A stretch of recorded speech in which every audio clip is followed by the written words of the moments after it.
नमस्कार, मेरा नाम है सैयद शकील और आप देख रहे हैं आईपा। आईपा यानी all India progressive politics association.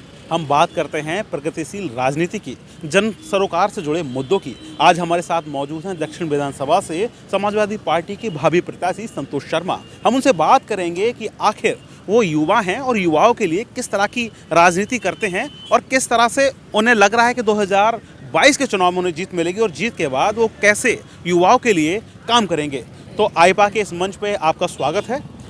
हम आपसे जानना चाहेंगे कि 2022 के चुनाव जो आ रहे हैं उसमें आप समाजवादी पार्टी की तरफ से दक्षिण विधानसभा से दावेदारी कर रहे हैं, और अगर आपको जीत मिलती है या आप राजनीति को लेकर क्या सोचते हैं, किस तरह से किन मुद्दों पे काम होना चाहिए और ऐसे क्या मुद्दे जो छूट गए हैं जिनको लेकर आपको राजनीति में आना पड़ रहा है? देखिए सर, पिछले कई सालों से, कई वर्षों से आप देख रहे होंगे कि आगरा सिर्फ एक ठगी का शिकार रहा है।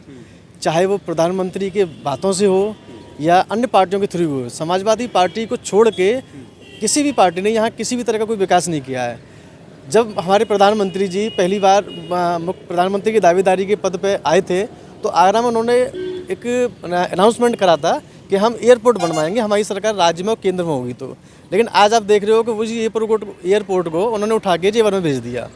इसके अलावा यहाँ जितनी भी पार्टियाँ आई हैं उन पार्टियों में अभी तक किसी ने भी आगरा का कोई भला नहीं किया है और हर पार्टी ने आगरा को ठगी का शिकार बनाया है। समाजवादी पार्टी एक ऐसी पार्टी है जिन्होंने आगरा को हमारी राजधानी से डायरेक्ट जोड़ा था और विश्व का सबसे बड़ा एक्सप्रेस वे हमें बना के दिया था, लखनऊ एक्सप्रेस वे। इसके साथ साथ अगर समाजवादी पार्टी दोबारा आती है और हम यहाँ से विधायक प्रत्याशी बनने के बाद विधायक जीतते हैं तो यकीनन हम अपनी दक्षिण विधानसभा में विकास करेंगे और निश्चित तौर पर ही करेंगे। नहीं, क्या विकास करेंगे दक्षिण विधानसभा में? किन चीज़ों की आपको कमी दिखती है जिन पर आप काम करेंगे? क्या विकास करेंगे? आप देख रहे हैं कि रोडों को एक विकास के नाम पे कई जगह खोद रखा है। बहुत सालों से खुदी हुई हैं, एक साल से ऊपर हो चुके हैं, गड्ढे भरे नहीं गए। योगी जी कहते हैं कि हम बिना गड्ढों के सड़कों को बनाएंगे। आप देखोगे इस रोड पर चलने के बाद कि कहीं भी ऐसी कोई रोड नहीं है जहाँ गड्ढे ना हो। हमारा सबसे पहले काम होगा जनता के लिए उन रोडों को सुधारने का, और सुधारने के बाद उनको बहुत अच्छी जिस हिसाब से वो सोच रहे हैं कि हमें ऐसे ऐसे रास्ते चाहिए जिन पे हमें चलें तो हमें कोई दिक्कत ना हो, इस तरह के हम उनके लिए रास्ते बनाएंगे। इसके अलावा जो लाइट की समस्या सबसे बड़ी रही है सरकार में, गरीब इतना परेशान हो चुका है कि लाइट के लिए एक हज़ार का बिल, जो आदमी एक दिन की रोटी, एक समय की रोटी नहीं खा सकता है, वो एक हज़ार रुपये महीने का बिल कैसे दे सकता है? लाइट की अगर बात की जाए तो लाइट आगरा में टोरेंट प्राइवेट कंपनी है जो कि लाइट शहर में मुहैया कराती है, लेकिन उसको मायावती जी लेकर आई थी, अखिलेश जी ने सपोर्ट किया। आज बीजेपी का कह सकते हैं कि बीजेपी के समय में वो प्राइवेट कंपनी चल रही है, तो खुद अखिलेश जी सपोर्ट कर रहे हैं प्राइवेट कंपनी को। अखिलेश यादव जी ने अपने मैनिफेस्टो में कहा है कि हम गरीबों को 300 यूनिट फ्री देंगे, उन्होंने कहा है, और ये निश्चित ही हम 300 यूनिट फ्री देंगे। जितने भी गरीब भाई हैं हमारे, उन सबको 300 यूनिट फ्री लेंगे तो जाहिर सी बात है लव 1000 रुपये का बिल उनका अपने आप में ही माफ़ हो जाएगा। बाकी और ऐसे क्या मुद्दे हैं जिनको लेके आप चुनाव लड़ रहे हैं?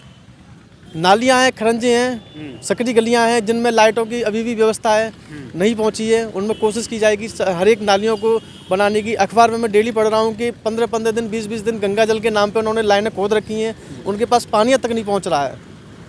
ये सब चीज़ें इन्होंने पता नहीं किस तरह से कर रखा है, लेकिन हम ये सब चीज़ें डेली हमारा पानी सप्लाई होगा, चाहे वो किसी भी कीमत पर। हम कोशिश करेंगे कि कोई भी गरीब बिना पानी के, बिना लाइट के ना रहे।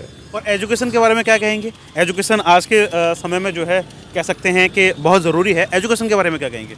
एजुकेशन के मुद्दे पर अगर मैं बात करूं तो हमारी कोशिश यही रहेगी कि हमारे क्षेत्र का प्रत्येक गरीब से गरीब बालक, बहनें, बेटियां जितनी भी हैं, उन सबको हम कोशिश करेंगे कि उनको स्कूल भेजा जाए। सरकार की तरफ से उनको जो सुविधाएं मिल रही हैं उन सुविधाओं के बारे में बताया जाएगा, जिससे कि उनको एक जागरूकता मिलेगी स्कूल जाने में।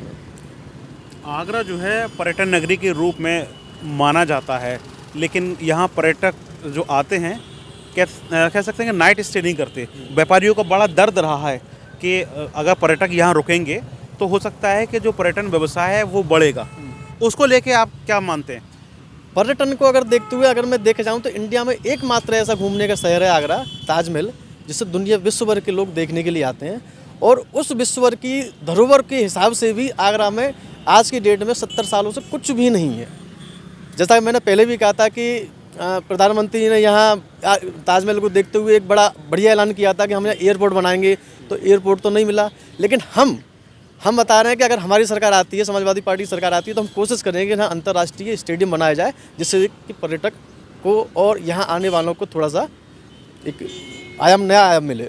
जब हम पॉलिटिक्स की बात करते हैं तो कहीं ना कहीं पुराने चेहरे हमें देखते हैं और कुछ बुजुर्ग नेता देखते हैं। युवाओं की भागीदारी होनी चाहिए, नहीं होनी चाहिए पॉलिटिक्स? युवाओं की भागीदारी निश्चित तौर पे दिखाई दे रही है। आप देख रहे हैं अखिलेश जी हमारे यंग लीडर हैं, हमारे अध्यक्ष जी एक युवा लीडर हैं, उनकी सोच भी युवा है और वो कोशिश यही कर रहे हैं, वो यही कोशिश कर रहे हैं कि हम जितना से जितने युवाओं को जोड़ सकें, जितने हमारे युवा प्रत्याशी होंगे, एक युवा सोच होगी, एक युवा एक नई पीढ़ी की शुरुआत करेंगे, तो वो अपने स्तर से अपने हिसाब से काम करेंगे। बाकी अगर हम बात करें योगी सरकार की, तो योगी सरकार में क्या कमी आपको दिख रही हैं? कहाँ विकास नहीं हो पा रहा है? किन मुद्दों को लेके योगी सरकार पे चढ़ रही है? मैं योगी सरकार की बात करूं तो विकास तो आपको कहीं नहीं दिखाई देगा। अगर एक चीज़ दिखाई देगी तो वो होगा हिंदू मुस्लिम वेक्टर, इसके अलावा आपको कुछ भी नहीं दिखाई देगा। हाँ, राम मंदिर का उन्होंने निर्माण किया है, लेकिन राम मंदिर का निर्माण इन्होंने स्वयं नहीं किया है, सुप्रीम कोर्ट के आदेश पर किया है। सुप्रीम कोर्ट का आदेश था कि एक समिति बनाए, उस समिति के हिसाब से इन पर राम मंदिर निर्माण किया जा रहा है, लेकिन वो उसी मुद्दे पे सिर्फ उसी मुद्दे पे वोट मांगेंगे और इन पर कोई मुद्दा नहीं है। विकास का तो कोई इनका काम है ही नहीं, ना ही इनका कोई नाम है। ये सिर्फ राम मंदिर के अलावा किसी चीज़ पर वोट मांग ही नहीं सकते हैं।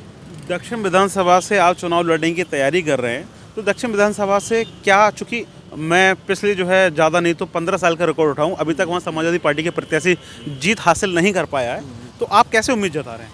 इसकी एक वजह ये रही थी कि कुछ पार्टियां, जैसे कि आप देखते हैं कि दक्षिण विधानसभा में तकरीबन 1 लाख से ऊपर मुसलमान हैं और 70 से 75 ब्राह्मण हैं। अभी तक देख रहे थे कि आपकी सारी पार्टियां एक मुस्लिम फैक्टर मतलब के देखते हुए मुस्लिम प्रत्याशियों को उतार रही थी, लेकिन इस बार उन्होंने ब्राह्मण चेहरों पर थोड़ा सा विश्वास जताया है। जाहिर सी बात है, अभी तक इस सीट पे समाजवादी पार्टी या अन्य पार्टियों को ब्राह्मण या मतलब कह सकते हैं कि हिंदू वोट नहीं मिल पा रहा था। इस बार ऐसा नहीं है, हमें हिंदू समर्थन पूरा मिल रहा है, खासतौर पर ब्राह्मणों का पूरा समर्थन है। आप देख रहे हैं कि ब्राह्मण पूरी तरह से समाजवादी पार्टी के पक्ष में है। तो ये थे हमारे साथ संतोष शर्मा जी, जिन्होंने अपने समाजवादी पार्टी द्वारा विकास कार्य कराए जाने की बात कही है। वहीं योगी सरकार पर कई सारे आरोप भी लगाए हैं कि योगी सरकार में विकास कार्य नहीं हुए हैं। हम इसी तरह आगे भी लगातार जन सरोकार से जुड़े मुद्दों पर उठाते रहेंगे, उन पर बात करते रहेंगे। मैं सैयद शकील, आगरा, नमस्कार।